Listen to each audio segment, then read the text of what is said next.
అవయ్యా ఇంతకు వాళ్ళకు నువ్వేమిచ్చినావు మళ్ళా వాళ్ళని ఏం అడుగుతున్నావు ముసలోడా? ఇంతకీ ఏమైందో నాకు చెప్పే.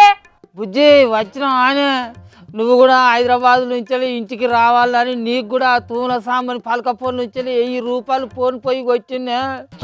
నా పైసలు నాకు కొట్టా, నీకు దండం పెడతా. ఏంది 1000 రూపాయలు నాకు ఫోన్ పే చేసినావా? ఎప్పుడు చేసినావు, ఎందుకు చేసినావు అది చెప్పే తాత. బుడ్డ ముంచెళ్ళు చల్లగా బట్ట పేగు కప్పి తాతాని నీలుగుతుంది. నీరు కానలేదు ఎంత మంచిగా అంటుంది.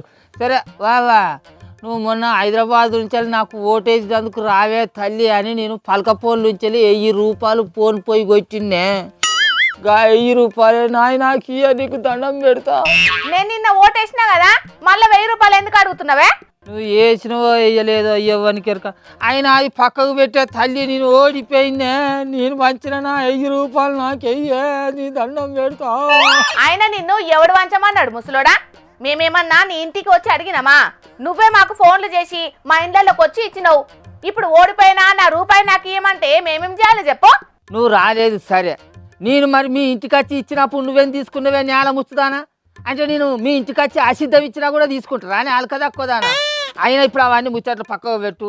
మీరు ఓటు వేసిల్లో వేయలేదో నాకు అవసరం లేదు. ఇప్పుడు నేను ఓడిపోయినా నేను పంచిన పైసలు నాకు ఇర్రి. ఓట్లకు నోట్లు పంచినా కాదే, గా నోట్లే నా ముఖం మీద వారేసిరే, కింద వారేసినా తీసుకొని పోతా. ఏమా నువ్వెన్నా అనుపా, నీ రూపాయి నీకు ఆ సామాన్య ఫోన్ పే చేస్తా, తీసుకోపో. అవ్వా తల్లి నా అందు దయదలుసురి తల్లి. మేమేం వండలేము, మేము ఫంక్షన్ పోయి వచ్చినాం. ఓ పొలా నేను అడక తినటోని కాదే, మొన్నటి ఎలక్షన్లలో ఓడిపోయిన సర్పంచ్ అభ్యర్థినే.